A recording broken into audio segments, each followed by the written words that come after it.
welcome everyone to the first ever Screw Up Show! We're so excited to present you yet another excuse to watch our content. But in all seriousness, this is something that we've been planning on doing for a while, and now here we finally are. This is quite different from a podcast, as we'll be following the trends of talk shows, getting to do more than just interview and ask people questions, mixing in fun games and extra segments as well. But do remember that we're newbies at this talk show game, so be kind and present all your complaints, questions, inquiries you may have by pressing the like button down below. Our first show has quite an exciting lineup. First, we have TikTok blogger and med student Bela Legaspi, followed by singer, songwriter, and musician Tala Gil. And then, of course, we have the hosts of the TV show and movie podcast, the Popcast Theory podcast, Fras Cui, Miguel Lukban, and Tony Ramos. We can't wait to get started, so everyone sit back with your friends and family, grab your snacks, press that play button, and enjoy the show!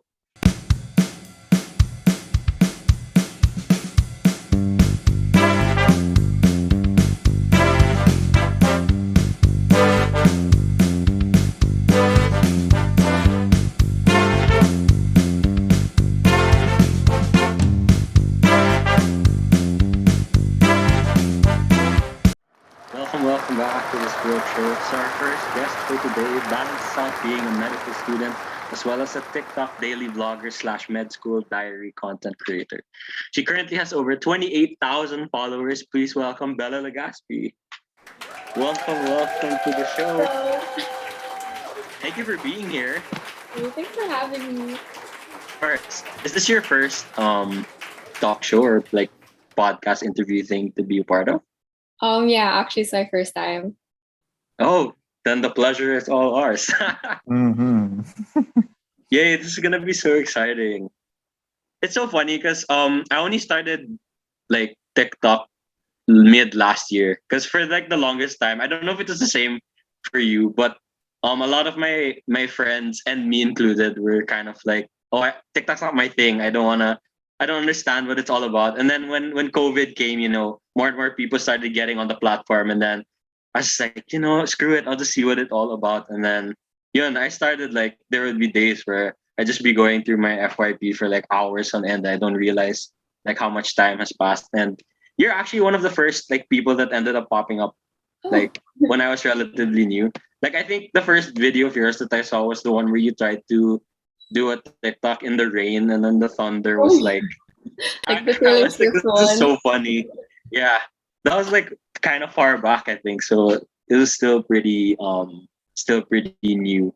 But yeah, before we like get into like the deep stuff about your content, like what kind of gave you the confidence to put like yourself out there and start posting your literally day to day vlogs to for like complete strangers? Because I'm sure a lot of the people who interact with your content, you don't know them personally. Am I right? Yeah. Well, at first, like when I started making videos, I was super shy to like post like anything at all. And then like just randomly one day I was talking with one of my friends. Then we were talking about this radiologist on YouTube, like the ones who look at x-rays in the hospital. Then like like this guy has YouTube channels, like his day-to-day life in the hospital, like what it takes to become a radiologist and all that. Then I was saying like, oh, I really want to do that, but I'm so shy. Then my friend was like, oh, why, Bells, parang kaya mo naman. Like, you have that type of personality na, like, people will watch your stuff. And then I was really like, I was kind of shocked because I didn't see myself, like, doing anything like that. Because, I felt like I was too shy. But, like, after that moment, I was like, okay, maybe I can. This is something I can actually do. Like, maybe people will watch. So, from, like, that point, that's when I started posting more content. Yeah, and look where you are Yeah. now. Look what few So, several months later, like down the road, like yeah, thanks to my friend. I feel ko super like meaningless convo, but then it sparked something bigger. yeah, And that's very commendable too, taking the leap, diba? Because you mentioned you were a shy type of person. And ayun, like putting yourself out there as a content creator, it's no joke. But definitely you're going to be exposing yourself to, many things. Diba? Many people will be digesting your content and all that. So like with that said, how did you feel once your TikToks or content started getting traction? About people were noticing you more online, basically when you started blowing up. So how did that feel? Well, at the start, it was super exciting. Like, syempre, everybody wants to, not everyone, but a lot of people want to be viral, like have that one Yeah. video that's like a lot of views, a lot of comments. So yeah, at the start, it was really exciting. And then it opened up a lot of opportunities for me. So it's been really fun creating content and just like exploring more ways to make videos and yeah, stuff like that. Yeah, for sure. It's got to be like really hard to kind of, balance everything that's going on right now, especially since you are a med student. Like, and then the content creation is just like a side thing right now. But how is med school going? Like, how are you able to balance? I really don't like understand the way that med students are able to like have their time management in check. It's really something that's so commendable. Like, it's crazy how you guys are able to find time to do this while retaining all of that knowledge that you need to have like every day. So how's it been going, and how have you been able to balance everything else in your life? Well, like med school right now, so our second year is called LU4, but like everybody calls it Hell U4 because it's supposedly our hardest year. And I'm definitely feeling that. Like it's really a lot harder than first year was. When it comes to balancing it, I also really don't understand how I'm getting through everything. I just wake up, then I make a to-do list, then I follow it, then that's it. That's the end of the day now. And then I just do everything the next day. Then like with TikTok, that's just like every study break I have, I'm on TikTok or like thinking of content or making the content. So it's my way to de-stress in between studying. So does having like all of sorry, just an extra question. Does having all of this stuff to do each day make it easier for you to come up with like what kind of content you want to be like sharing with people? Because I mean, having like half of your day filled with like your classes, it must have like find a way to fill into what you put in your daily vlogs, right? Because it like we watched like some of your daily vlogs. Like there's a lot of med school like flashes and stuff, and we're just like, oh shit, that looks so hard. But like, Yeah, most of my content is like more for med students and stuff. So like just being in school, there are like those relatable moments that I can turn into content. And then like when we have breaks, like Christmas break, I found it a little harder to make content because I didn't really know what I would make my videos about because I would just like spend the whole day on TikTok or whatever. yeah. So parang with med school, I have more stuff to work with compared us to when we're on break. Yeah, Okay, and well like at being least there's a able fun to, way. yeah, exactly, and being able Yeah. to combine yung, I don't know, yung med school, diba, with your content, kind of like having the best of both worlds together.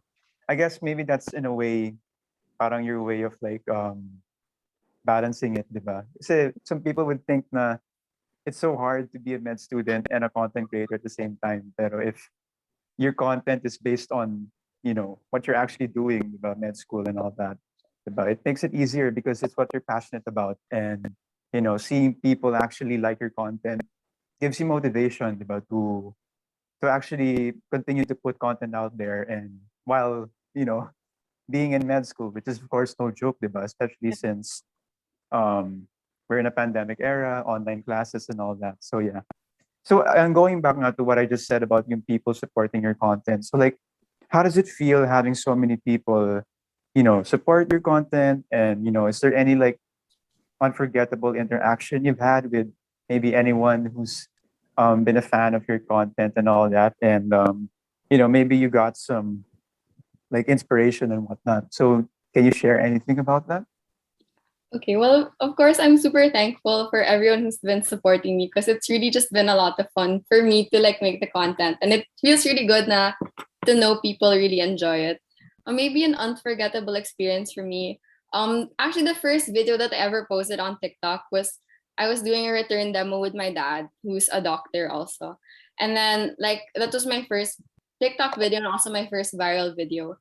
Then there were like so many, like hundreds of comments that were like oh like Doc Gap, my dad, like Doc Gap saved my life when I was a baby, or like Doc Gap, you saved my life, my mom's life last year, stuff like. And then there were so Oh, many. that's so cool.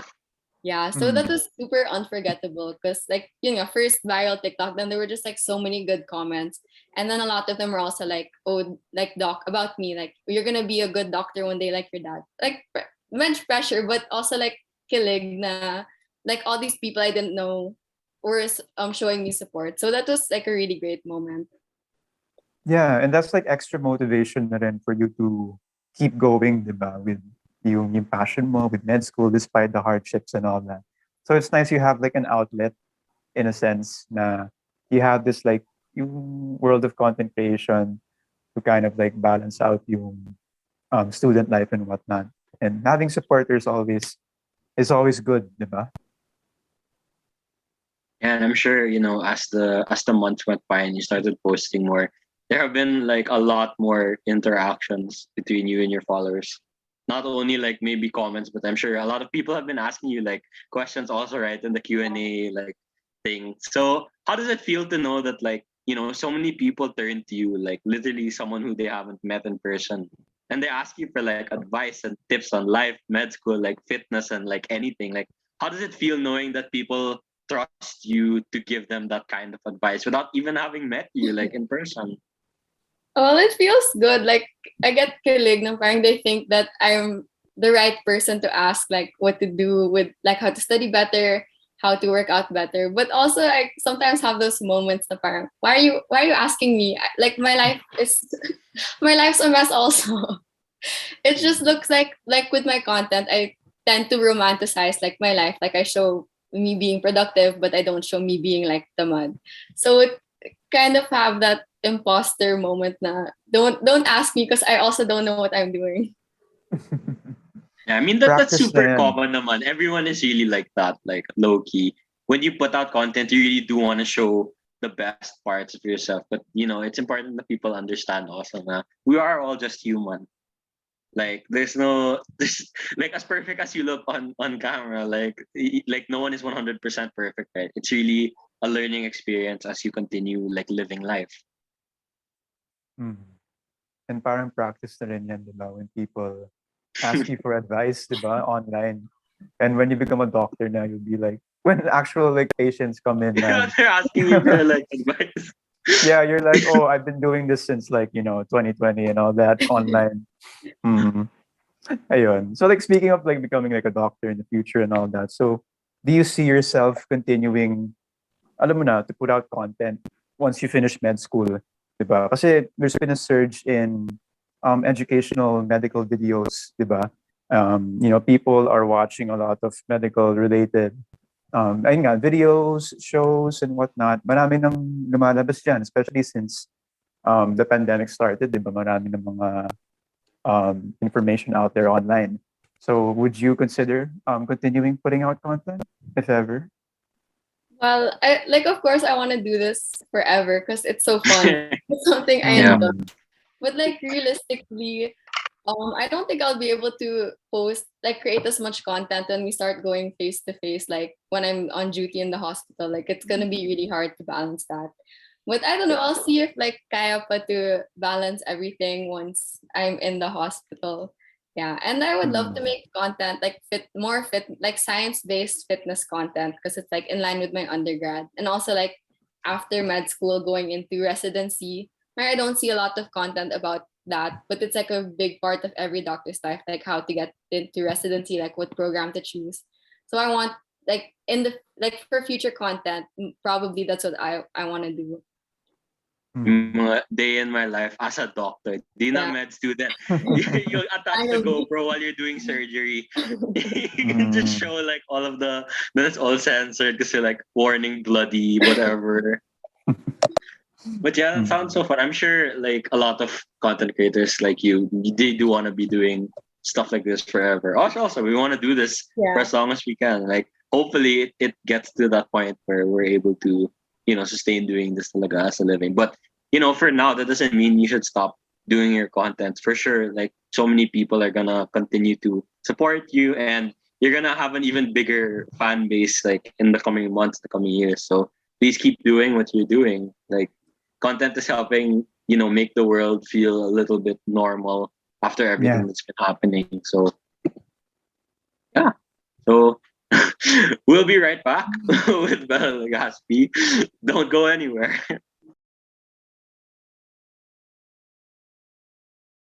Alright, welcome back to the Screw Up Show. And of course, we have an extra guest right here, a very special guest with Bella. So if you guys have seen some of her TikToks, she likes including her dog in some of her videos. And now we're gonna be doing a little doggo show and tell. So Bella, take it away. Okay, hi everyone. This is Manong. Hi, Hi, Mano. Oh wow. He's so cute. he's a 2-year-old mini schnauzer. So he's our pandemic baby here at home. We got him in 2020. So yeah, he's our pandemic baby. Oh, that's so. I feel like a lot of people like got dogs during the Yeah. pandemic. Like Yeah. I've just been seeing like so many stories of people that I know, and they have like, oh, new family member, new dog, and I think it really is a like morale booster for so many people to have For an sure. extra companion with them, like in their house. Yeah. So, like, do people ask you questions about him also? Like, whenever he appears in your vlogs, like if he's missing, do they ask him to like for you to show him Where's or Mano?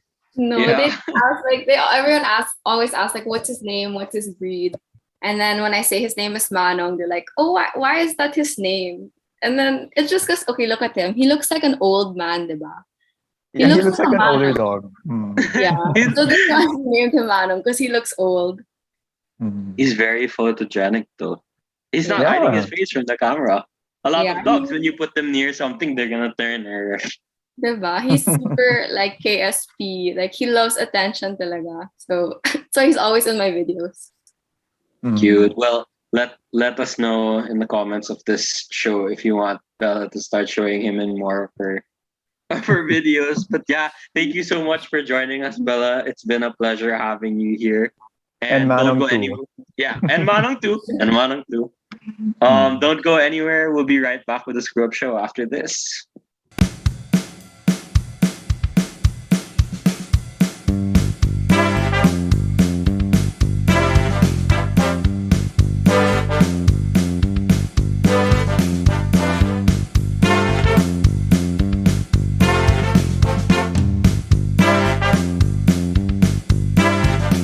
Back, ladies and gentlemen, to the Screw Up Show. Our next guest is a singer-songwriter and musician on the Universal Records Philippines. She has over 50,000 monthly Spotify listeners, and her new EP, Call Me When You Wake Up, is out now on streaming platforms. Please welcome Tala Gil. Hi guys. Welcome to the Screw Thank you Up guys so Show. much for having me. I'm very excited to be Of here. course, it's a pleasure. Thank you for saying yes to being here with us. Of course. It's always so cool to be able to like interview like musicians, especially local musicians, because like OPM Yeah. really needs like a lot of pride I right feel now, and that. there's so many underrated like artists talaga, like Agree. And like art is so alive in the Philippines. I always make it a point to kind of look for new local people to support. I feel like that's It what we need. is. Yeah. yeah. Mm. It's actually really funny. Like I have a funny story before we start, because like with my Spotify, what I've been doing for the past like few years is whenever Monday and Friday come around, because that's the Discover Weekly and the Release Radar. So I always used to compile all of the songs that I like from each playlist into my own playlist, and then I would just go back to them every now and then I love for songs that. that I forgot. So Oh, I'd that you listen to like. Yeah. 10 to 20 seconds of each song. If I liked it, I saved it in the playlist, and then I would just revisit later on. That's smart. I So, love that. yeah, when we were checking out your music, and then I went to your Spotify page, I was like, oh, there's already one song that's saved here. Aww. And then I had to search. I went back to my old playlist. It was from like 2 years ago almost. What? That's crazy. Yeah, it was Oh one my of your songs. God. I was like, Oh my okay, gosh, so I that's so did sweet. discover you like a long Nice. time ago, and now Thank you're you. here. Oh my gosh, that means a Yeah, lot. 2 years later, no? Thank you for having circle. me. I'm so happy. Yes, it's gonna be really exciting. So I Yes. don't know. I guess let's just get into it. So let's start with your name because when all of us when we were talking about having you on and then we were like Tala, we were like that's such a cool name. Like it really fits with with your personality, with everything that you're doing right now, with the star that you have become, right? So Wow. did you ask your parents how they came up with the name Tala? Like was there a special story behind it? And do you ever feel like there are times when you kind of get goosebumps realizing the meaning of your name is so aligned with this path of success that you're on right now?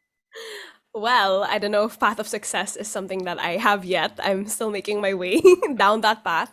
But I mean, I wouldn't really call it a special story, but I think it's a very important one. I was born and raised in the Philippines. I have an older sister. Her name is Una. So I remember my mom saying that what she wanted when she got pregnant with both of us was that she just wanted us to have like traditional Filipino names because culture is so important. It's important to know your roots. It's true. And I also think it's like, for a lot of people, we kind of, especially like people born and raised in the country that they're from, like we're surrounded by Filipinos every day. We kind of just know that it's our culture, but I think it's important to be in tune with like who you are as a person. So I really like my name. I'm glad my parents gave me a traditional Filipino one. And I don't know, I think it's funny. A lot of people have told me that. Like actually some people ask me if my name, like they ask me what my real name is without realizing that Oh, and then you have Tala to be is, like, that is my real name. yeah, it was given to me. I didn't choose it, guys. Like it was given to me. Like so stuff like that. I don't know if it would necessarily align. I mean, it kind of fits. I think it's cute. That's also why I decided to keep my name for my artist name because maybe I can It's the first manifest. time we've encountered also that name Really? at all. Yeah. And it You're Love the works, that. first. diba? It works Yeah. so well. It's such a Thank cool, you. distinct, it really pops up when you search it on Spotify. It's Oh like, my gosh, oh, that makes me so happy. Okay, yeah, thank plus you. it's all caps pa, so Yeah, I'm kind of like can't miss it, shouting. diba? Yeah, I'm shouting at you guys. Listen to me. Know who I am. Yeah, diba? And I even saw the cover of your EP, your latest EP.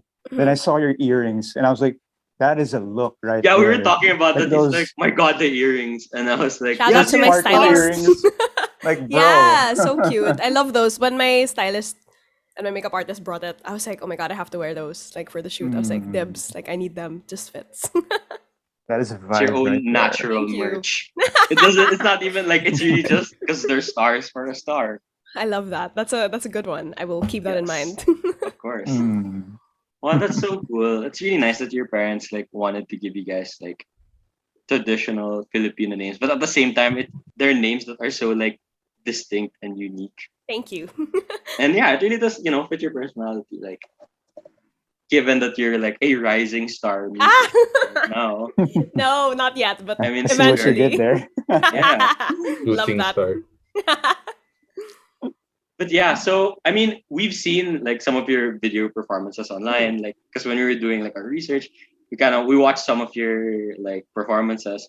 You're really good in all of them. Thank you. Your EP set was wow. Oh, the Even the pink color one. scheme, I really Thank that pink you. aesthetic. It's really cool. Oh, thank you so Mm. much. I love Yeah. that. But we noticed that there are ones where you perform with a band, and there are ones where you perform by yourself, and you're usually playing different instruments. Like this one where you're playing piano, and this one where you're playing guitar. Mhm. Can you talk a bit about your journey in learning to play all these different instruments while being a singer at the same time? Because that's kind of a hard thing to kind of balance out, right? And like um how each instrument you play kind of gives variations to the way that your songs sound when you perform them. Kind of gives them extra edge. Yeah. It's like the strip version and the acoustic version. Yeah, It yeah, always yeah. hits differently, even though it's the same song, right? Very So true, very Yeah. true.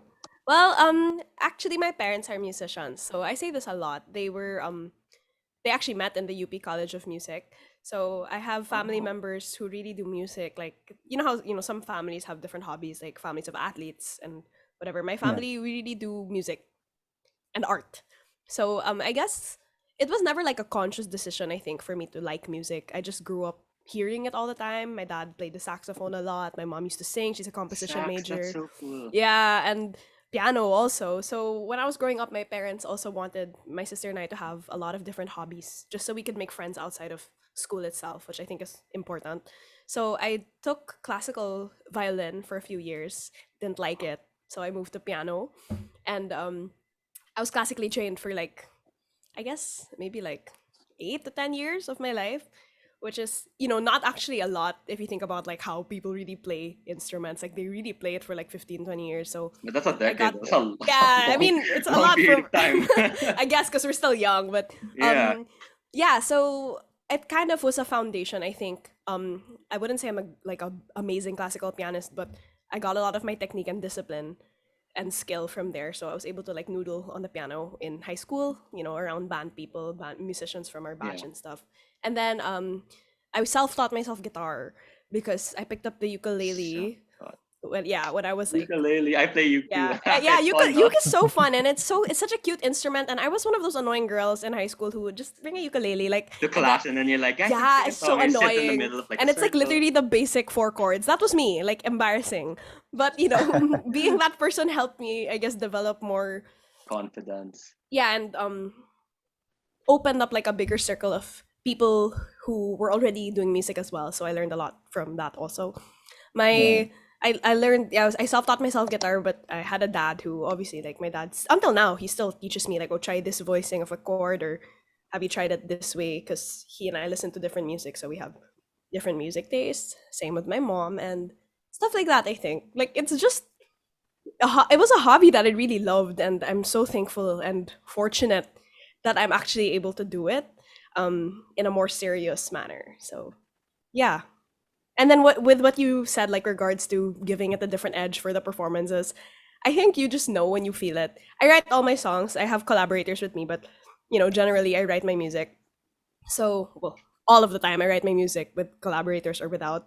But since it's my songs and I know it, I kind of I know like what fits What you with the wanted, yeah, what performance I you want wanted to to do. sound like. Yes. And then when I work with like sometimes I perform my dad's songs because my dad's a musician as well. I'll always ask for his advice, like what do you think I should do for this performance, because it's your song that I'm performing. So things like that. So it's just fun to have influence, I think. And it's exciting. Yeah, and to kind of exchange like generations of music taste with each other to kind of Yeah. change the way that your music would sound. Like there's a Mhm. lot of artists now that are really like taking like inspiration from 80s sounding music. Yes, I love And it. it's so nice for our generation to be like I know, there it's are artists revisiting from our old generation sounds. Yeah. revisiting stuff, right? That's what my mom always says when she listens to like new music now. She'll be like, "Oh my gosh, it sounds like when I was in high school." Or I'm like, "Yeah, because people revisit and Music exchange was those good ideas." Yeah, back then too. so true. So yeah, it's basically it for me. Like I just get influence from like the people around me. Yeah, and kind of like going off of that, diba? So you mentioned that you come from a musical family. So what's the experience like, kind of like growing up in a household where you're all musicians? Do you guys like jam together from time to time, or yeah, like kind of take us through the whole experience of it?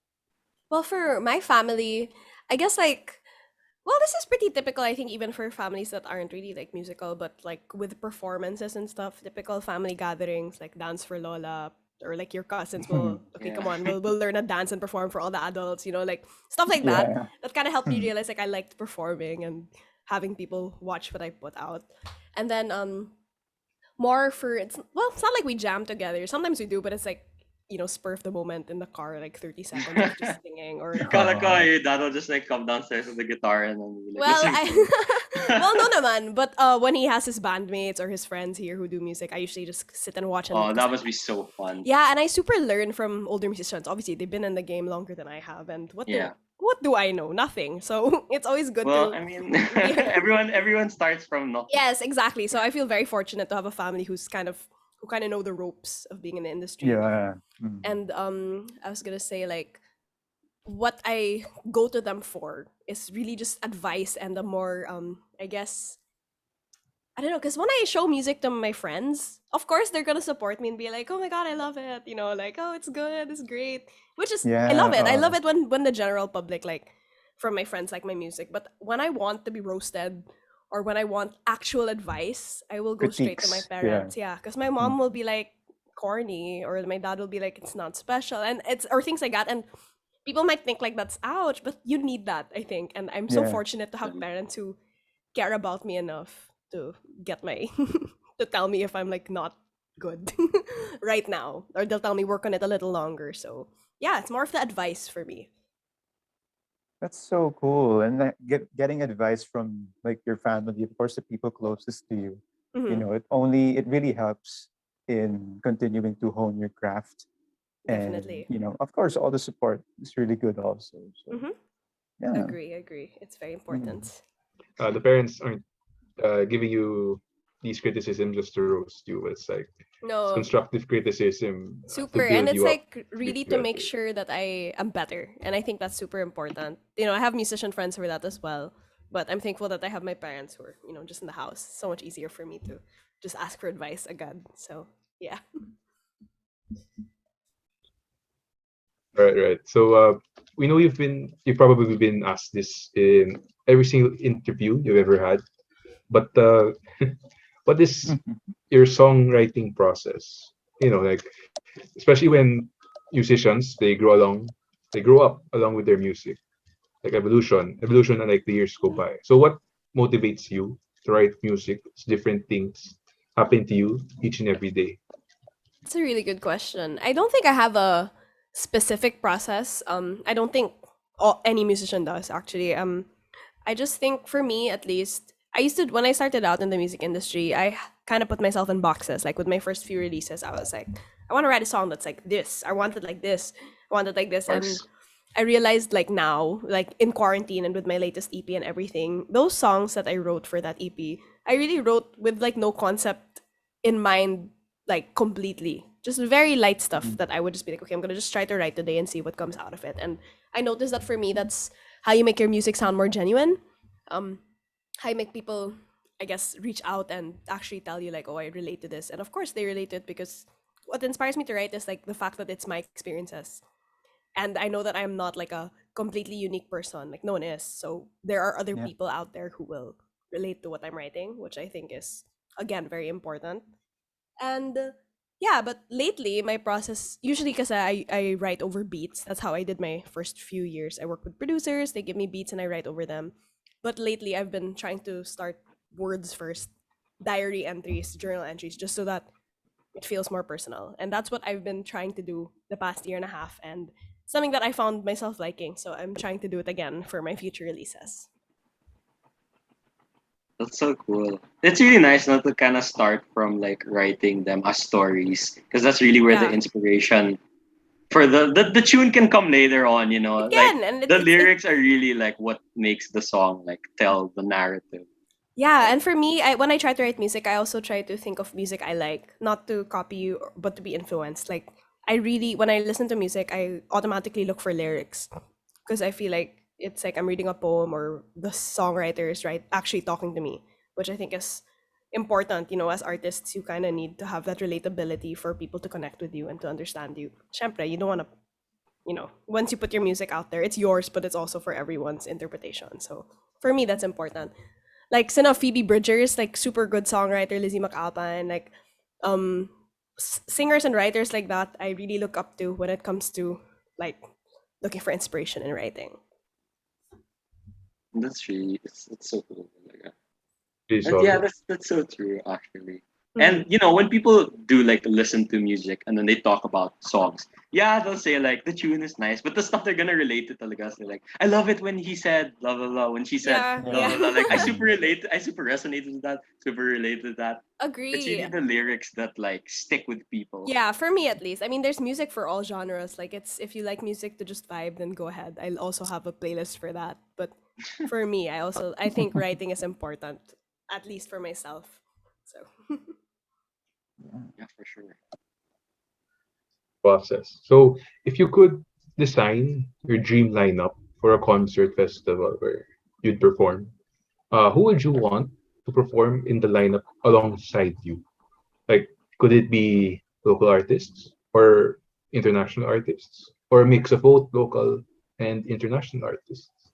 wow, Yeah, you I could even be like really. headlining it, like Wonderland, and Dream then team. Oh my the Dream dream gosh. team. acts is like, oh, it's Tala, and Mm. then they're gonna be like, get your early tickets now, blah blah No, blah.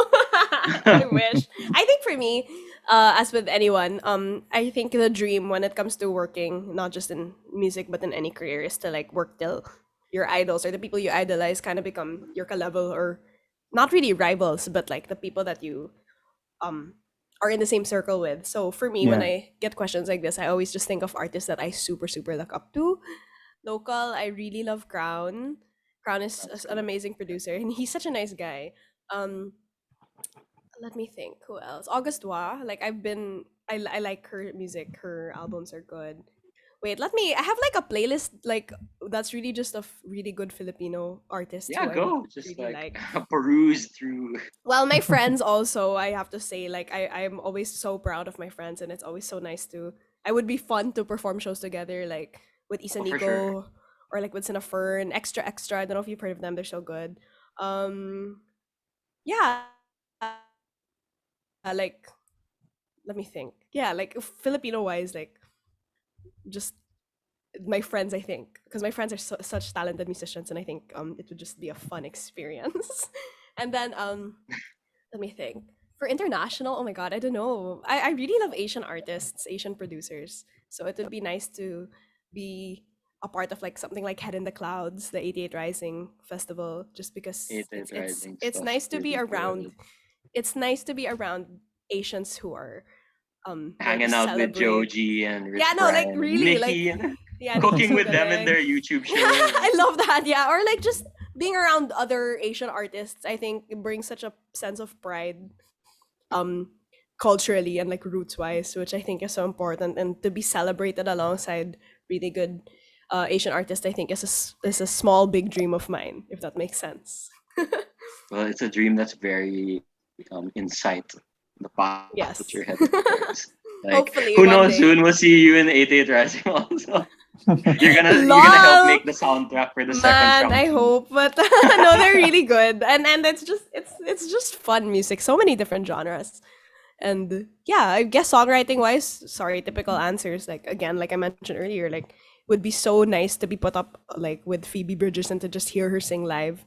Um, Then she's yeah. like, Tala, come sing with Oh my gosh, no, I'm not good at. me. She's Come take a too seat right she's too here. good, and I cannot butcher her songs. No, I'll leave that to her. I'll let her handle her music. She's so good. So yeah, like songwriters, Phoebe Bridgers is so good. Like I love her. So stuff like that, I think.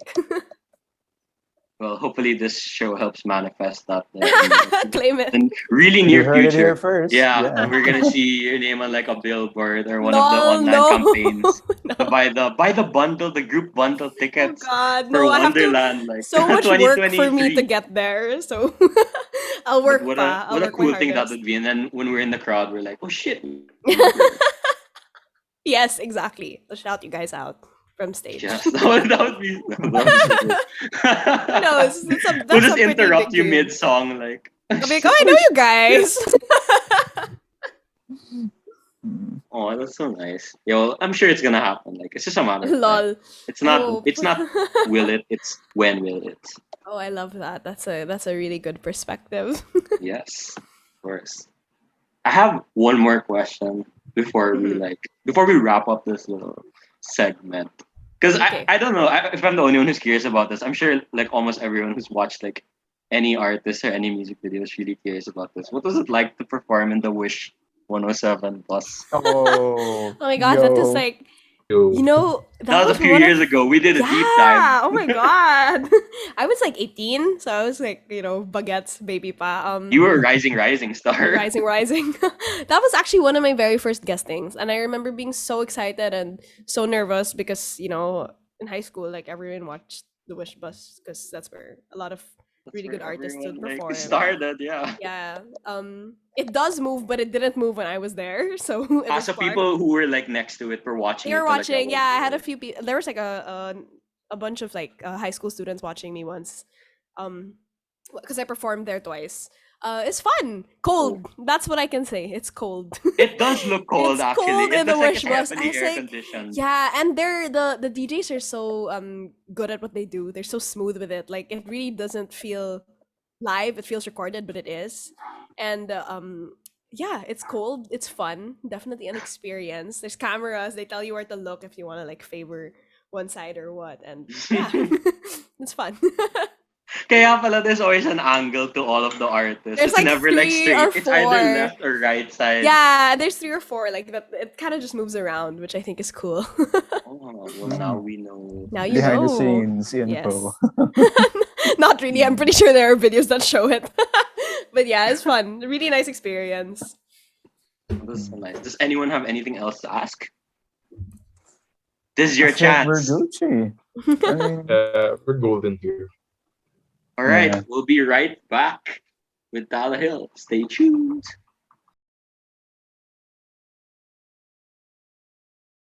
welcome back, guys. And we're back in the School of Show with Tala. And now we're going to be playing a game, and we're going to be calling it Soundtrack of My Day. So similar to kind of what Teen Vogue does. And speaking of Vogue, there's going to be a Vogue Philippines soon. So yeah, that's going to be nice. Love that. So similar to what they do out there in Teen Vogue, where they invite people to kind of like list down their own personal song picks that have meaning in their lives. But for this one in our show, we're gonna be asking Tala what her usual day is like from from start to finish, morning to evening, and see what kind of songs match her mood to get her throughout the day.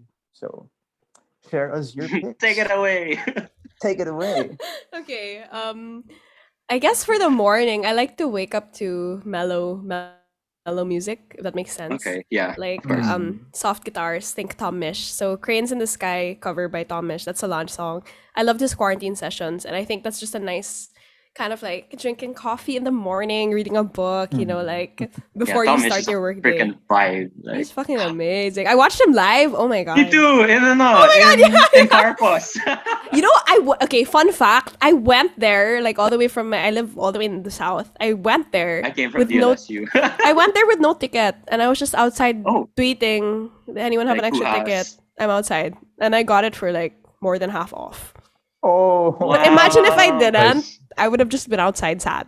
But yeah. Yeah, but you would have anyway. heard the beats of what I would have was heard the happening. music, which is Because he literally amazing. played like every single song I that know, all people his wanted. He even hits. brought his sister out I know, to do with the her intro outfit for for movie. movie. So Heck, you were good. there, pala. I was there. I was Small, there. small Yeah, world. I know. But yeah, so I think for the morning, like his cover of Cranes in the Sky is such a good morning song. And also because I love Solange, so it's like both good like artists to me. Yeah, okay. And then for the early afternoon, I like to go for something a little more upbeat. So I usually listen to a lot of 80s like Japanese city pop. That's like my Oh. favorite genre right now. It changes, but like right now. Japanese city pop. So good. Makes me feel like I'm walking down the streets of Shibuya. Like that's the feeling I'm getting. Yeah. Oh. Yeah, I love city Yeah. pop.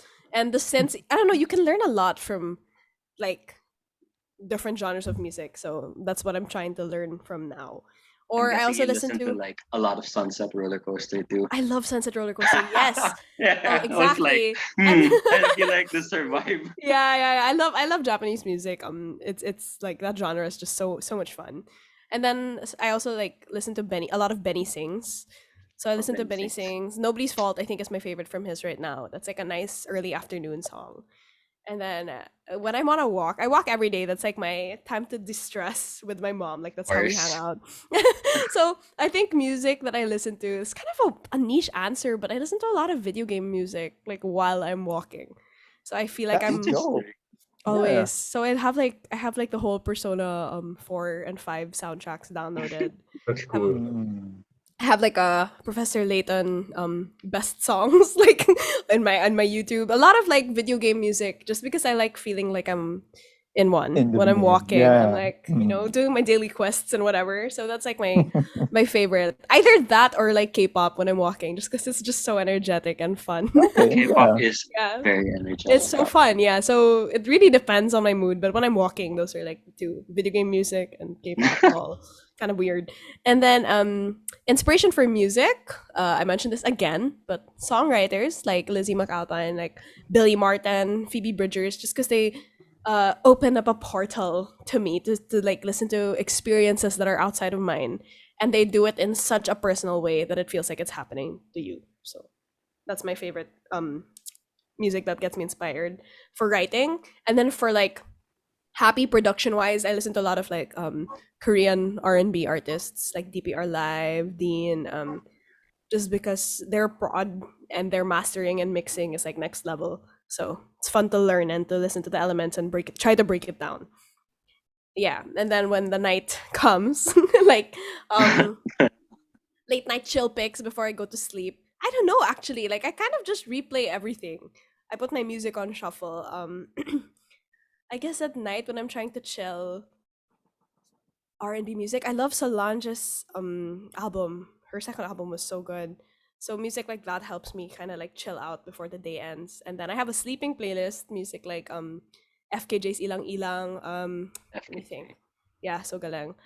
Phoebe Bridgers Again, Punisher is my favorite sleeping song. And the song that I really like is Eleanor by what's his name? Sam Lim, I think. Wait, let me double check. I don't want to be the person who gets the artist name wrong. Okay, if you're wrong, we'll fix this. Yeah.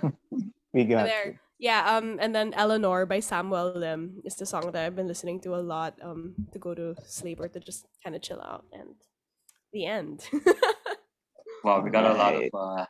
extra picks from that we can now like peruse ourselves, because there's a lot of stuff that you mentioned that like we may or may not have encountered before on our playlist, but like Yeah. now we're definitely gonna have to revisit. Dude, I'm telling you, I love Spotify, like, or just like music brands, music streaming platforms. Such accessible music.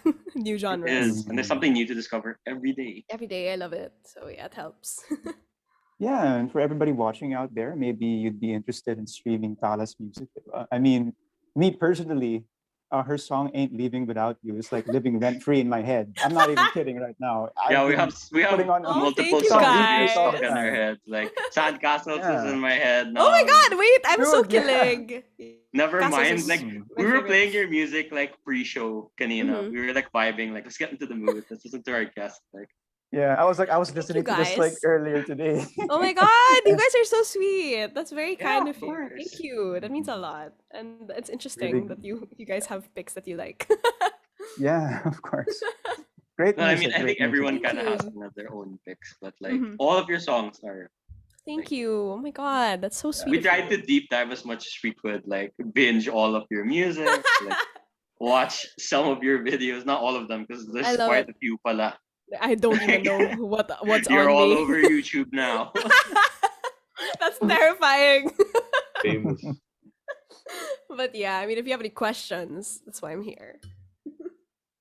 Well, that's how we know that like you're really on this path of like great success talaga. Because I Thank mean, you. us personally, we've been listening to music for like maybe the past decade, so we know like what we appreciate and what really sounds good, and like your music really does like stick out. Like it's very rare to find artists that don't sound like anyone else right now. Yeah. Like some Mm. of your music, we could compare it to like Yeah, really good genre is artists, fun. but Yeah. yeah, but you really have your own distinct sound. It's Thank really what I love you. about That all is so musicians. validating. You have no idea. Thank you. That means a lot.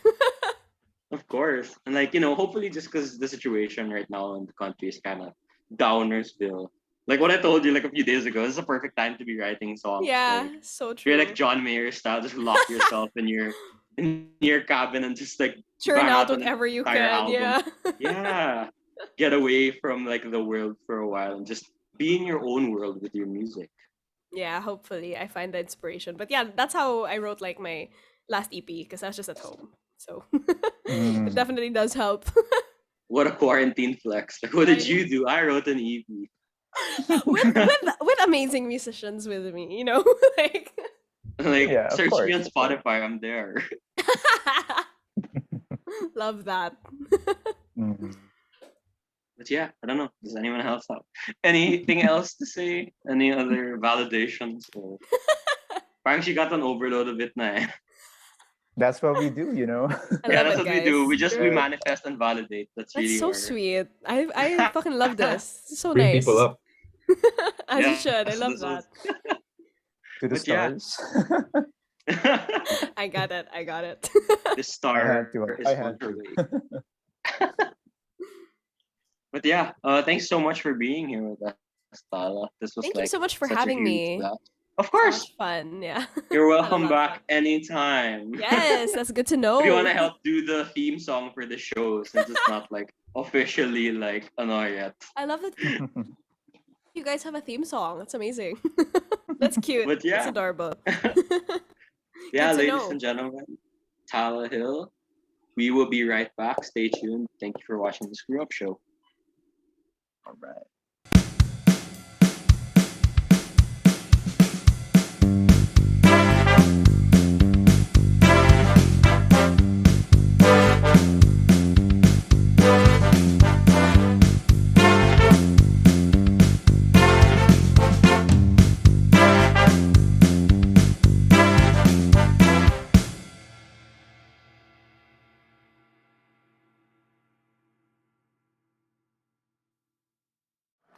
The Screw Up Show. So our next guests are actually fellow podcasters. Kaya you see we're all good looking here because we're all podcasters, diba? So, ayun. So their podcast is actually all about TV shows, movies, basically everything pop culture related. And their podcast is called the Popcast Theory Podcast, or PCTP for short. So it's available on Spotify. You guys can check it out. And once again, we have invited the hosts here with us. So please welcome to the show, Fras Cui, Miguel Lukban, and Tony Ramos. What's up, dudes? Welcome to the Screw Up Show, boys.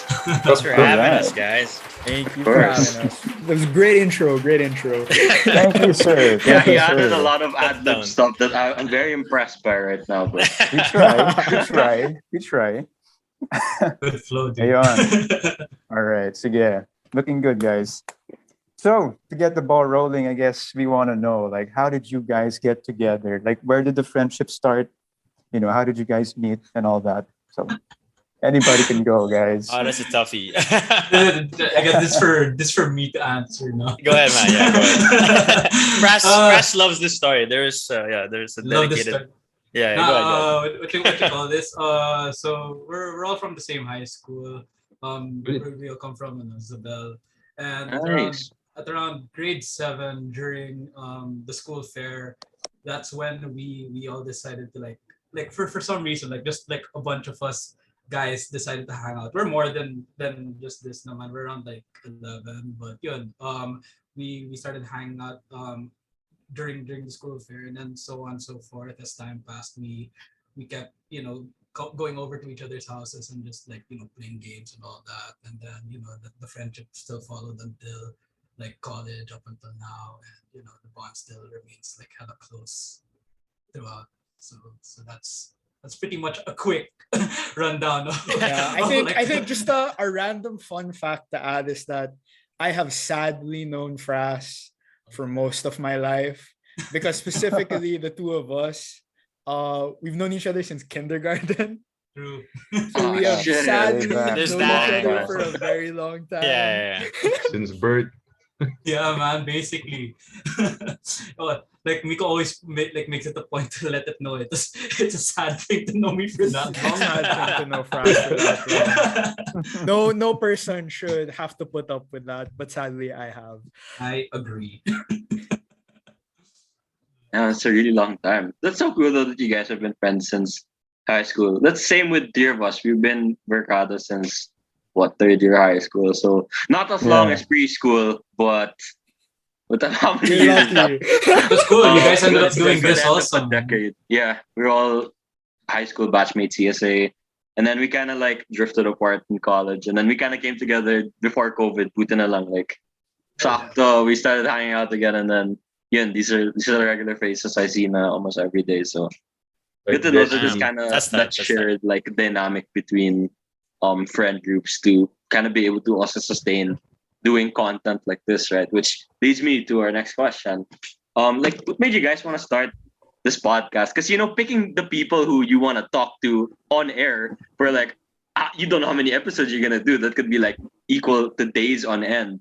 Like, you need to be with people that you vibe with, people that you can relate to. So what made you guys want to start this podcast and decide on like a topic like this? Like, I know Fras is super into movies and TV shows. Like, majority of our conversations like have been about like TV shows and movies. But like, there's also so many podcasts about stuff like this. So how did you guys kind of narrow it down to like, oh, we're gonna talk about these aspects of these TV shows, these movies? I'm gonna start this off, but I'm gonna pass it right away. But just because I wanted to say this, Go ahead. why did we start this? Because Tony said, "Do you want to start a podcast?" And we were like, "Sure." And then a week later, he's like, "Oh, guys, we're meeting on Saturday," and we're like, "Okay."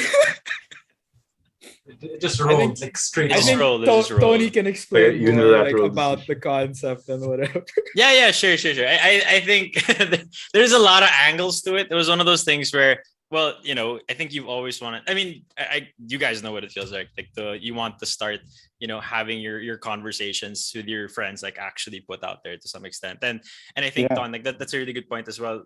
In regards to a lot of people talk like pop culture, especially today. Like they talk about the things that they love and stuff. Mhm. But yeah, I think the one thing that really stood out was like Fras, Miko, and I, and like our other friends, we would catch ourselves like watching movies, TV shows together all the time, and then we'd always have like these really great post viewing discussions that would follow. And then it was just like a matter of someone just saying, like, eventually I was like, wait a second, why don't we record that? Like, why don't we like get those conversations that actually come like post viewing, and like you make something out of it, right? You create, like, it's not just consuming content to that extent, it's actually creating something about making something come out of it. But yeah, I think the niche there, especially like as Miko said, I forgot the like specific situation, but I remember I was just on my phone one time, and I was still in school, and I was just like, you know what, like, why don't we start? And I had to pick. Yeah, you were also right in that end, that yeah, you kind of have to choose the people that you're going to be working with, because you will be talking to these guys to no end. And I think the reason why I picked the reason I talked to them is because we actually like resonate pretty well. There's like a really good balance between the three of us, I think. Like, and I have yet to be proven wrong in that regard, especially for how the podcast has been going so far. I think the balance is just really there. Like everybody knows how to riff off each other. We make fun of each other. We know each other all really well. So there's always like it's not just us talking about a character to that end. It's us talking about a character as best friends, right? Like talking about like, oh, hey, this guy's kind of like you in this regard. This guy's kind of like somebody we know. And then we'd laugh about it. There's like a mini inside joke within the episode, and you can only catch it because it's like in that 1 second, right? But then to us, it's just entertainment on some end, and it's creativity to a bigger extent. So yeah, I think with that, it was just a matter of saying, like, what do you guys actually want to talk about specifically? And it was just, let's talk about people rather than pop culture in itself. That's why, even though it's called Popcast Theory Podcast, it's kind of the name that stuck. It really does focus more around characters and how they're built off and how we relate to those characters. And, like, exactly, like it's more just finding the humanity in the different things that we watch today. And that's really what resonates with the three of us, I think, really well. I love that. Like, to you guys, it's really, it's parang just kwentuhan that you get to record and like share also with everyone else who gonna be listening to your show. Like, that's really what makes doing podcasts so much fun. Like, it doesn't even feel like work. It's more just like, okay, we're having a group call. Like, it's just parang like you're catching up, and then you're like, oh, let's just talk about this one thing, and it can go anywhere we want. And then it's Just your be sure to podcast. That's record it. basically Yeah, exactly. exactly. Yeah. It's like looking in a much. mirror almost, diba, guys? Oh, for sure. Oh, for sure. it's crazy.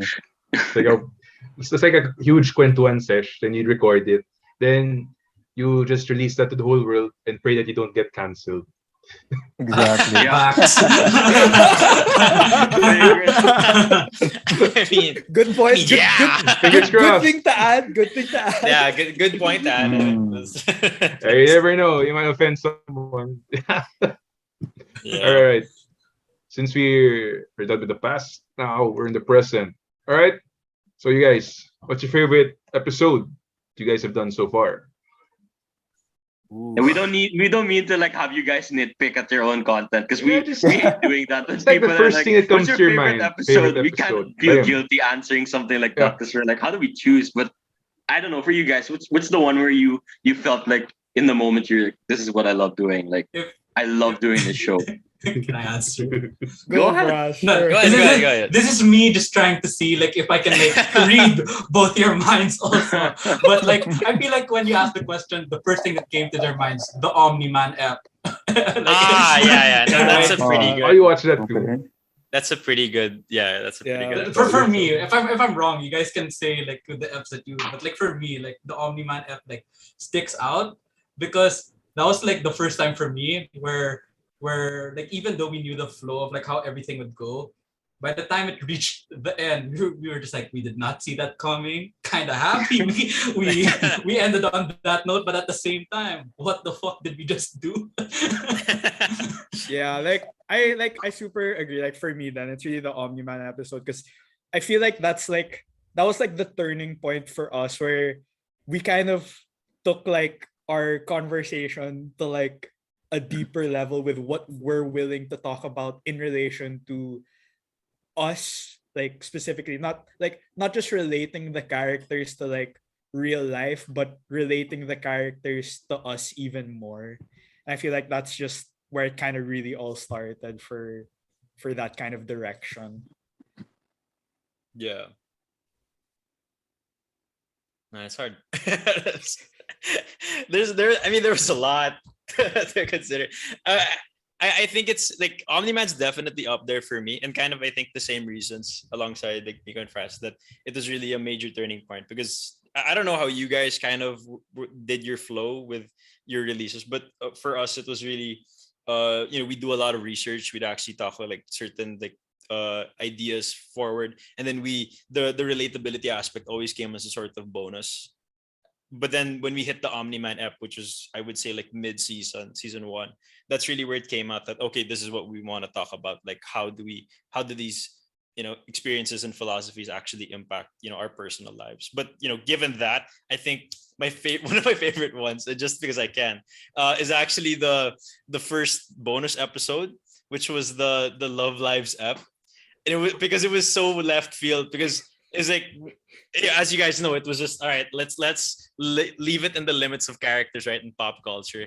And then eventually we were just like, okay, now that we're just like messing around sometimes, like because we have these things called pregame prompts. So what we do is before we record, to get into like the groove of like discussing things over recording and like really riffing off each other, we'd have like these like random pregame prompts. And eventually we were just like, why don't we like record some of these pregame prompts? And those became our bonus episodes. One of which, like the first one being like the Love Lives one. And I'm not gonna go into it. I really do think like whoever's watching right now, like I highly recommend you watch it. But the main thing for me was I think like rewatching it and re-listening to it is really fun because it was from my perspective, it was like it was one of the earlier episodes, but because of that, I was really surprised how much I could actually learn from my fellow like cast members. Because like, from one angle, it's like, okay, these are my best friends. We've been through so much, like, so much shit together. And because of that, it's like, it's kind of even. The playing field's kind of even in regards to experience. But then when you're in the lens of the podcast, and I hope you guys can kind of resonate to this, there's like that angle where people are essentially challenged to go beyond what we've experienced prior, right? So even in in the lens of Love Lives, for example, even if like I, for example, have like a kind of narrow perspective at the time, like Miko suddenly comes in with like this answer that suddenly makes me really think about something that impacts me, right? And then here comes Fras with another one that even challenges my perspectives further. And it's something you don't essentially expect actually from people you're close to, because usually they're like your comfort zone to a certain extent, right? But then here comes that episode, and it's just challenging every single notion that I have over and over again. And it was really great. Like at the end of it, I was just really astounded because I was like, wow, I actually learned something from my own podcast, right? And that's kind of crazy. And because I think that was like the turning point as well, like into Omni-Man and every episode that followed. We were like, I was progressively learning more and more about how these characters could impact, me as an individual. We should start doing those kinds of things too. We Dude, we should start doing pre-game stuff too. Not like drinking, but like yeah, we should I have was heart to heart write that like right down. before. Para when we got on air, bigla na lang we're crying or something. We're like, Yeah. fucking love you guys. It's just getting ready. Just in our That sounds so podcast fun, before, bro. we used to do like cold opens where we like just make up a very funny Pretty skit random. in Yeah. relation to the podcast episode. We stopped for a while because we ran out of ideas na, and we're like, So it felt you know, like maybe just clickbait lang. yeah, Yeah. parang ganon. Just get on with the content. Yeah. The same kind of happens. Like sometimes before an episode, we just jump straight into recording, and then like, Yeah. but like when we do have like a pre-game prompt to do, like we think like 20 minutes, like what is a good prompt, and then like we're just like thinking for like quite a while already. But you know, the Yeah. moment the pre-game prompt comes in, you know, we just start riffing off like pretty smooth to get the energy going for the episode. So Yeah. it's a fun practice to do, honestly. Yeah, it sounds like a good exercise. Okay, take note. We're gonna do that Write that down. from now on. I can't physically hold your guys' hands around the circle, but you know what's gonna happen soon. Nice. Pero that's Or- great na you learn from each other nga while doing the show. And even for us, especially for us, because our podcast nga is more on like talking to people about what it is that they love doing. So obviously we get inspired each episode after we do one. We're always like, holy fuck, that happened, diba? Like we learned so much about like one particular topic that we know nothing about, which is usually how we conduct our episodes. Now we invite guests who like do a certain thing that we're not like particularly knowledgeable about, so that we learn more after the episode. So ayun, and having conversations with them, it's really great, honestly. I mean, the three of us never thought we are gonna be doing a podcast because we're not essentially the most like sociable people even back then before the pandemic. Pero here we are, and like we meet people every single day. It's not even funny. Like legit, every day we meet new people, and yeah, it's great. It's great. It's really great. And hearing you guys kind of have the same experience, it's great to know na ayun, we're all in the same boat, you know, as content creators, as podcasters, diba? So yeah, pretty dope, pretty dope. Hmm. So, so for the next question, it's actually going to be a pretty interesting one. So this is more of like not really a game, pero so if you guys could each choose like one actress, it could be like a celebrity crush or an actress you look up to do a face-to-face interview with, who would it be and why? You know, what kind of questions would you ask them? Apart from, are you single? Because you know, it's important. You know? Whole story about between you. So yeah, anyone Now can they have to go. cross that off their list because you said You they gotta- can't ask that. Yeah. It's like when we say actress, no. But at first when we Wow. at first when we saw like what you're asking, we were just like, is it just actress talaga, or is it actor and actress? No, I think it's I was like, no, they wouldn't put if it was like one or the other, it would have been actor or actresses or just actor. But Yeah. they specifically like told us it's gonna be actress, and I was like, Actress, no. yes. They really wanted to be an actor. If you say actor, it's kind of you can just easy answer out. That's- You can just be like, my favorite director. Actors kind of gotta put the pressure on. Like you're gonna need to dress well for There's that stakes interview. here, You're gonna it's need actress. to. Mm. You gotta read up. those. Well, if I can answer which actress I'd actually interview. If we're talking about like, you know, actresses now, it's Anya Taylor-Joy. Oh, Because nice. what I find Nice. so interesting with Anya Taylor-Joy is because like she started off in like all these like, you know, how do I say this, like it's not really like the box office like hit movies, like she's not in like the what you call this, like in the big in those big budget movies. She's like you first see her in Split. Right? Yeah, Like, she was in that's Split. where, Yeah. that's where a lot of people like saw her, like Split. Okay, it's an M. Night Shyamalan movie, and like, you know, it wasn't like going that big, but she got a lot of attention. And then next thing you know, she's doing stuff like The Witch, and then she's in Queen's Gambit, and now you're gonna see Queen's her in this Gambit other was movie so called good. The Northman, and she's Like she's like in this for me, like I find her to be like a little more underground than the most Yeah. mainstream movies. And like I just find her roles so interesting because like her type of like character, like in person, she seems very like witty and smart, and she seems like she's fun to talk to, but she always plays like these quiet like yeah, she's playing like quiet like and it's like pretty like smart characters who really like think about like what they're gonna do before they like act on things. But like in terms of questions to ask her, I don't really know. Yeah. But like interesting person that I'd like to see. But she's in Peaky Blinders pa, so Yeah, Oh yeah. that's Mm. so that's pretty interesting to see also. Like she's in a lot of period piece movies. Like you just see her like she's time Yeah. traveling. Well, actually, Yeah, that's a actually. that's a good Mm. question. Never mind. I have a How does it like feel to time travel? like if there was like any certain period of time that she'd like to like time travel to, which one? Because Oh like yeah, she's that, Oh, she's kind of like in a lot of like different like like what you call this periods of time already, like yeah. and all that. So Vampire. she's a vampire. What? She could play a vampire actually. Like Good. legit. Yeah, Good. she has the Mm. physique for it. Yeah. Alright, how about you? You guys, you had like a lot of time to kind of think of it. I could see you guys are like, Madami, madami. Yeah, It's a tough question. I was like I had like two in mind, but I think I'll go with the one that was in a movie recently. I think for me, I'd actually want to like have an interview with Angelina Jolie. Just saying, I Okay. haven't watched Eternal, so I have no idea if me it's neither. actually I good have or it on my bad. drive and I haven't. But I think it'd just be interesting to have an interview with her because I know that she's done like a lot of humanitarian work.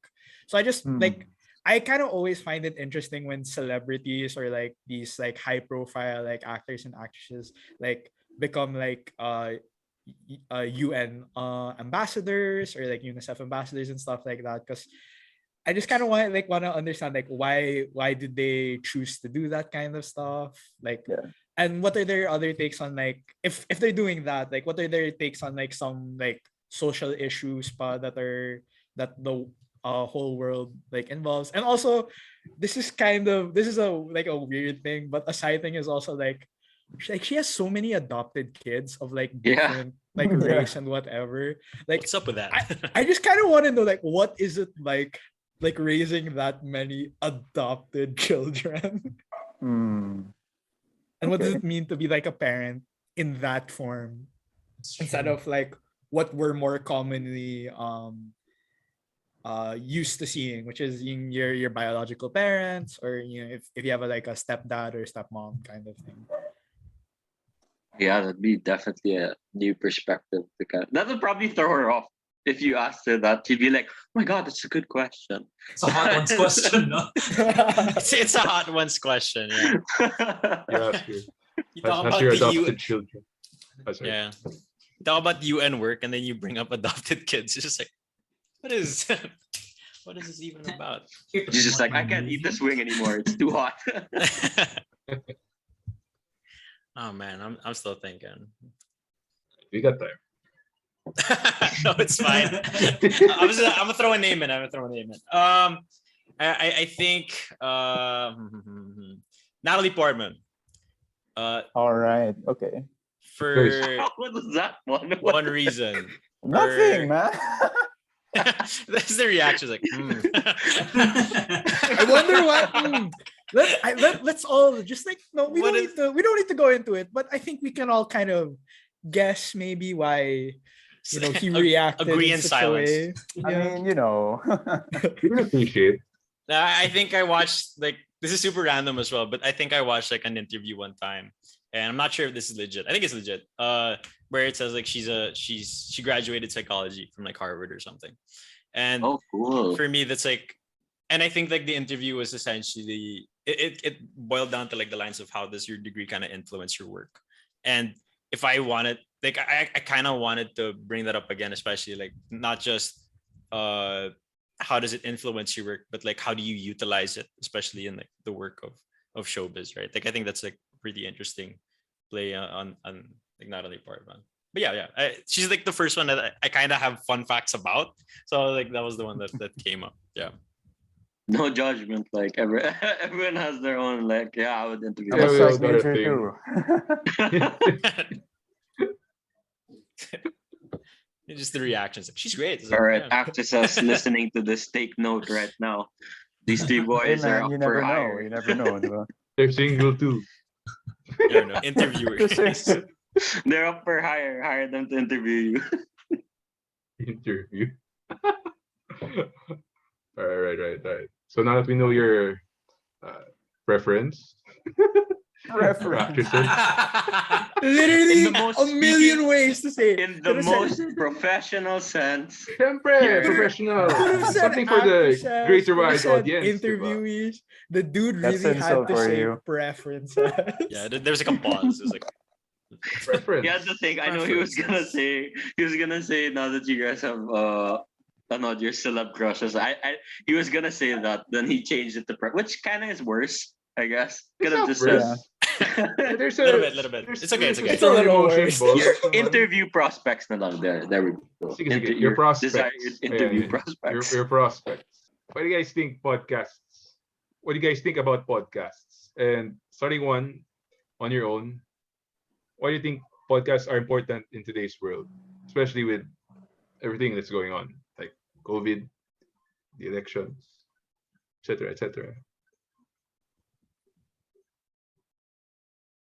Hello? Oh, Ayun ka. Kala ko nawala ako. I'm thinking. Incel, give No, them time we're to think. thinking, we're That's a thinking, we're really thinking, we're loaded thinking. question. So, like, kala ko nawala ako eh. Like, There were a lot of everything layers, there were a goes lot of layers. quiet. I feel like, Yeah, who yeah, knows? so that's Like, You're like good, man. super You're good. different. You're good. You're good. Alright, You're right. okay. We heard That's you. We heard cool. you. Now I can kind of start it off. I think there was like a bit of disparity when it comes to the three of us, and guys, correct me if I'm wrong, but when it comes to podcast exposure, I really do love listening to like random podcasts that I find, and there's like those mini stories, like radio dramas, stuff that inspiration, like daily meditations, whatever. Like I listen to all these different things. And I think one of the ones that really stuck out to me was some of these different podcasts, like for example, the Rich Roll podcast, right? And that's essentially just a really lengthy conversation that can go up to like 2 hours.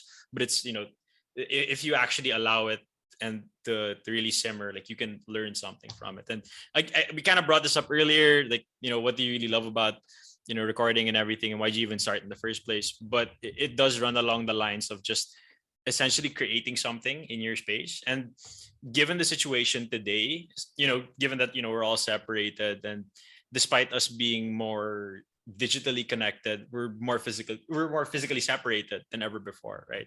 And I think just the podcast space and having like a dedicated moment where you actually have to focus on the people you're with, like right now, it's just a really great opportunity to not just riff off, but socialize and really have your conversations put out there, right? And as you guys and I think you guys resonate with this a lot. Again, it's just a matter of actually being held accountable to what you said to a certain degree, and at the same time, like just putting it out there for the world to see, right? Then there's a lot of I think personal responsibility, as well as like kind of like balls that comes with actually Yeah, for putting sure, man. The confidence level needs to be like fucking off the charts. for actually saying that, hey, here's my stuff, listen to it, right? And even if, for example, like not a lot of people listen to it at first, or maybe you lose a few listeners down the line, it's just a matter of actually having a project and being consistent with it.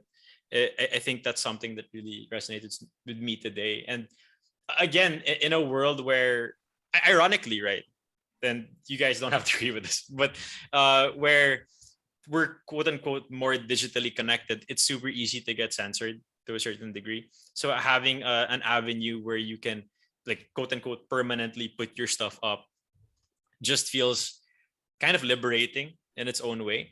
And you also get to actively see yourself progress, right? Like, and grow as we move along.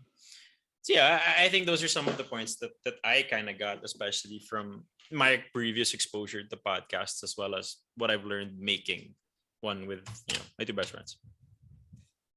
Yeah, I really agree with like Tony, and especially with regards of like the whole accountability and responsibility thing. It's really like we set out to do something and we did it. And especially in the pandemic when, let's be real, good news is pretty hard to come by these days.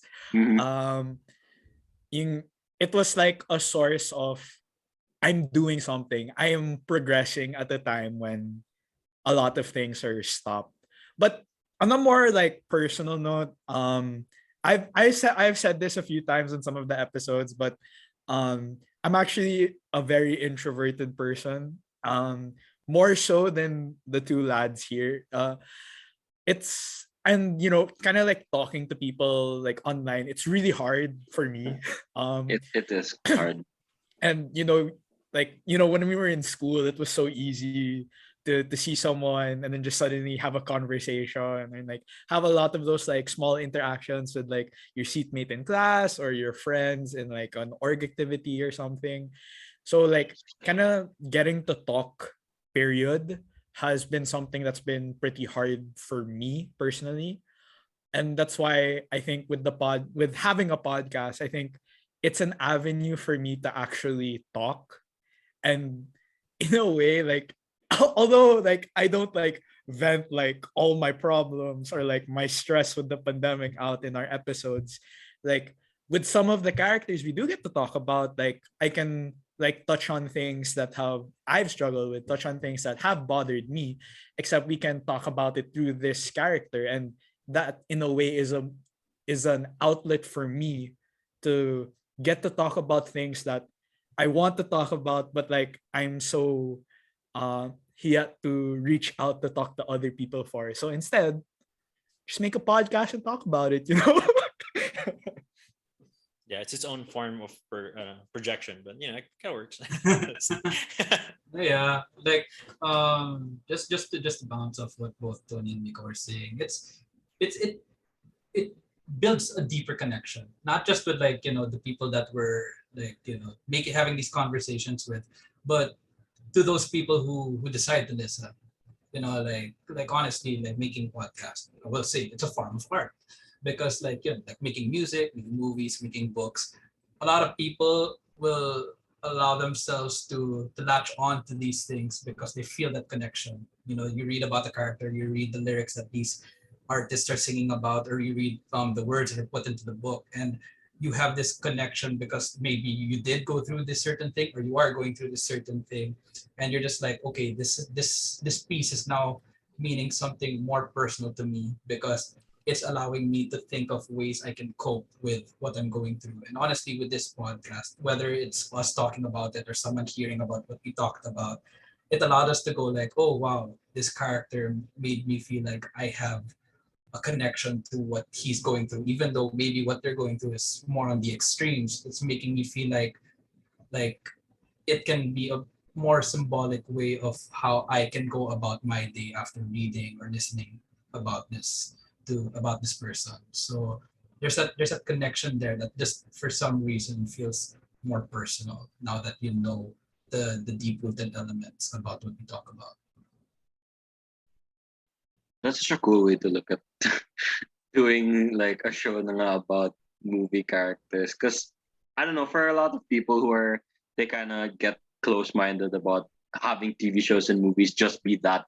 They don't really go into the relatability aspects to actually seeing like real life comparisons. Like I know with a lot of the shows like now that are coming out, there are a lot more like real and relatable, but it also kind of stops like after that extent of seeing it on the screen and being like, oh, okay, so that happened in the show. I'm kind of going through something in real life too. You don't really look at each character and kind of find more ways to relate to them. You kind of just stop there.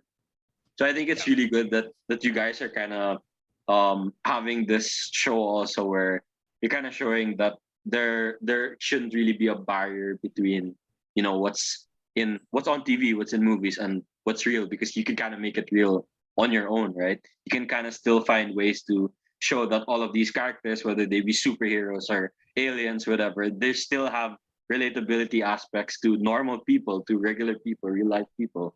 And I think it's such a great thing that you guys are doing, also putting out content, because shit, the world really fucking needs more like good things in their lives, and podcasts have really found a way to reach so many people in this time where this is literally where they escape to because they can't go anywhere else, can't go out so much.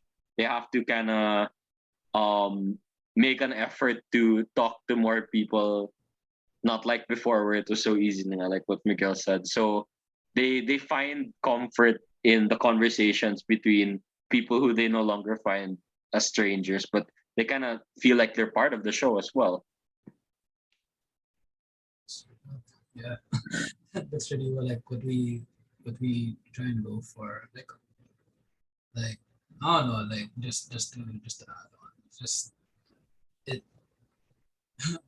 Actually, I don't know where I'm gonna go with this. Like for like I don't know. I guess like for those who are still thinking about like whether like they want to make something like a podcast or whatever. Like yeah, agree. Like if you want to make something and like you're unsure about it, just do it. It doesn't hurt to try. Like we went like on our like if it's cool to say like we like what you call this when we made our first episode yeah, and like we didn't know what we were doing. We didn't know what we were gonna talk about. Our first episode, the way the Same. flow goes is so different from like how we flow about now. But we Same, got that same. riff so good, and we really vibed with our rapport with each other that we are just like hell yeah, see you guys next week, right? And like I don't know, like I bet like that's how it was with you guys. Like when you guys didn't know like would this work, but you guys tried it at first, and like here we are now, Yeah, right? we had Doing three this. first episodes. Dude,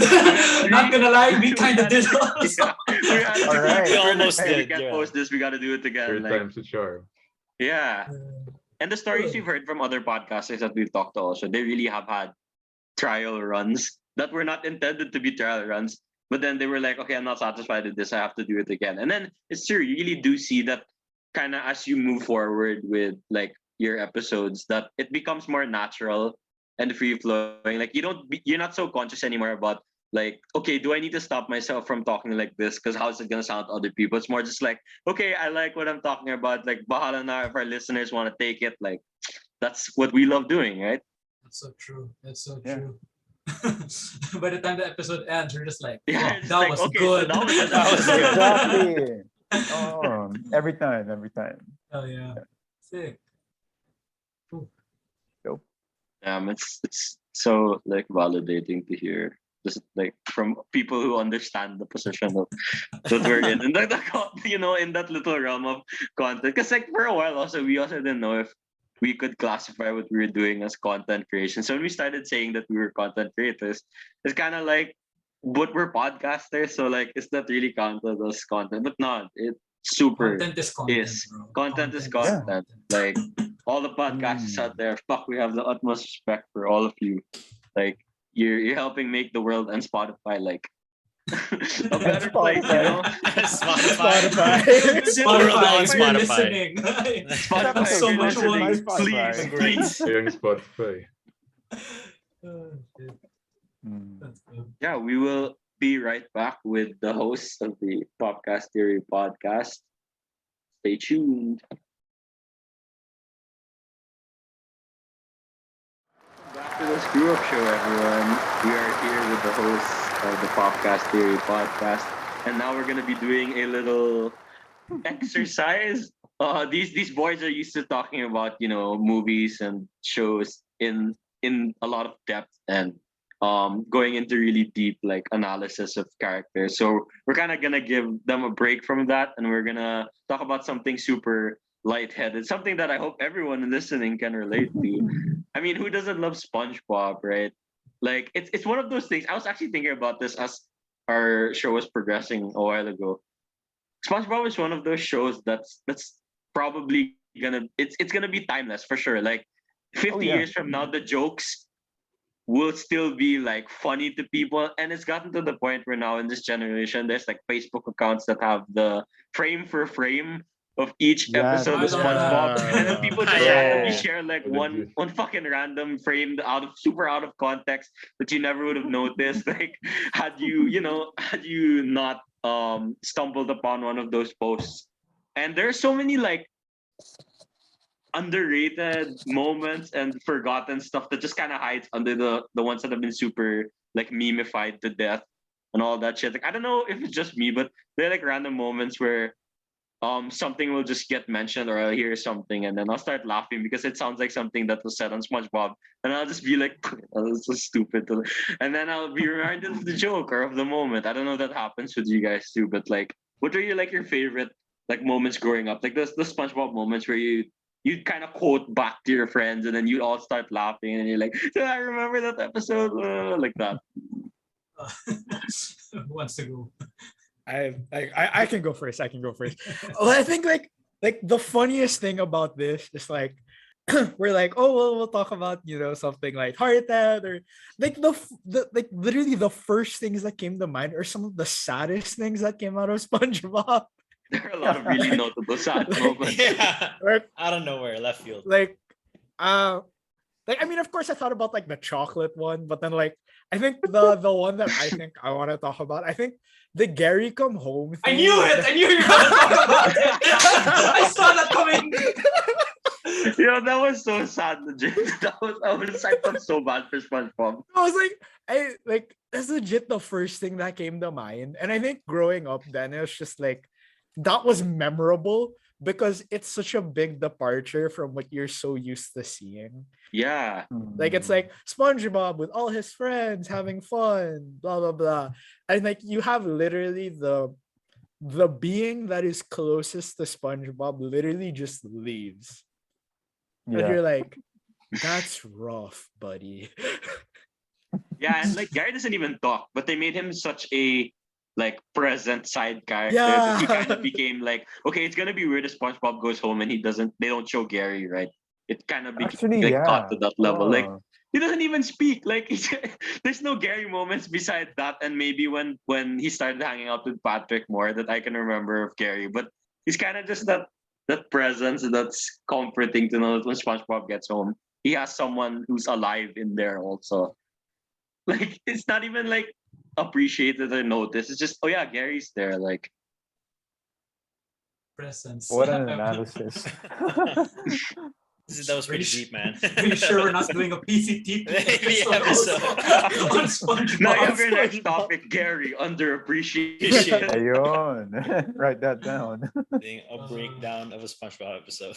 Man, I wasn't even gonna go into like that realm of where SpongeBob was. Bro, that's all I could think of. I No, swear. I understand. I was gonna get like, for me, the first thing that came to my mind was the Krusty Krab pizza. That song. Like, you guys remember that? Pizza. Like that's a vibe. But now that Miko brought up the whole Gary come home, the part that I remember the most is also when SpongeBob starts working for the what you call this, Plankton. the chum bucket. Yeah. Oh, okay. Oh, and he had the song with Mr. The Krabs. song. Song. Yung But this this kitchen grill is is not a home. This is not the home I know. Yeah, that one. Holy shit. I was Yeah. sad there Totally. too. But then the episode just got so weird after that when SpongeBob started becoming an asshole also. And then Plankton just ended up returning him in the end, right? He was like, I can't do this anymore. Mm. That's Shit, for me. man. That's a highlight. There's a lot. My brain went straight to the chocolate one. That was, Yeah. That's kind of the default for Yeah, everyone. I iconic, think the iconic. chocolate default one. it's been so like layered on with memes that you like for a while I completely forgot what the original scene was. Like it's just the guy yelling and then it like could be anything. So I think there was just that I was like, oh my god, that's used a lot. The guy just Yeah. yelling chocolate. Yeah. I think the funny part there is like, well, for me at least, is like I never like dedicated time to SpongeBob talaga. Like I just know sequences. And like I've Yeah. watched a few episodes, but I've never actually like watched like the thing religiously as a kid. So yeah, like there would just be stuff like actually these guys would like throw me random memes and then we'd laugh about it afterwards. So yeah, I think that's why also like the chocolate one fucking stuck. There's so many things. If I can add in also, if I can add in, Yeah. there's a what you call this, at the start of the pandemic. Like this is not a SpongeBob episode, but whenever the guys would go on the court, every time we're having a conversation, someone's gonna drop on Groovy. Rest in peace, Groovy. Oh. What you call? Someone's gonna drop in the tomfoolery soundtrack from SpongeBob. You know that the one that goes like dun, Yeah. dun, dun, dun, dun, dun, dun, dun. Like, Yeah, I remember it. we're always playing that in the background of our conversations, and even though like some of our conversations are getting super serious or super stupid, It it's just doesn't there in the help. The background. background's there. It works. It But it works. works. It works, yeah. Mm. Fuck yeah, Uh, SpongeBob, man. Yeah, it's kind of just one of those like I don't care if I'm like 80 years old. If it's showing on TV, I'm gonna fucking watch that shit, man. Like I don't even care. You can't. People can't be like, oh, that's a kid show. It's not. There's, there's a lot of stuff, the hidden stuff that like even when my parents used to hear it when I was watching, they'd be like, oh, did they just say that like in on Nickelodeon? I was like, why? What does that mean? Never mind. It's like- You know too little. It's okay. yeah. Just nice to have this little like in depth. It became so deep. I don't know what happened. We were just like, oh, they're gonna mention jokes and stuff, and it became the Jerry come home and it just got all sad. But yeah, Did you those get are for really- letting me talk first? You know, this is Fras's and Tony's fault. Apologies. all good, sirs. And again, it was a pleasure to have you on with us. Like we're Yeah, super great happy you having guys you. could be here and be complete too. Like had this been in person, I don't think I don't think this would have Hard. happened. Like everyone would have been like not able to make it or something like that. So we're super grateful that you guys made the time to be here with us. Yeah, these have been the hosts of the Popcast Series podcast. Stay tuned, everyone. The Screw Up Show will be right back.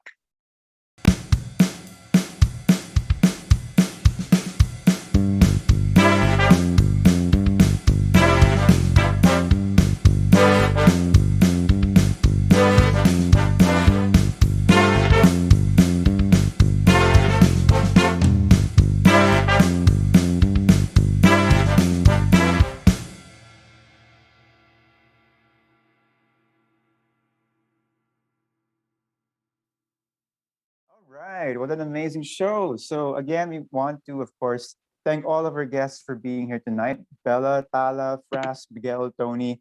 And it was a pleasure having each and every one of you guys in the show. So for everybody watching at home, if you want to see anyone in particular be one of our next guests, or if you yourself, yeah, you, want to suggest your names, or if you want to have your business promoted or advertised on our show, send us an email at screwup.sesh@gmail.com. And we will try to get back to you as soon as we can.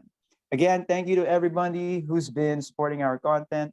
You know, this show wouldn't be possible without any of you. So, you know, not sure when, but we'll see you guys when we see you. And that's the show. So again, thanks for joining our adventure and have a good night, everybody.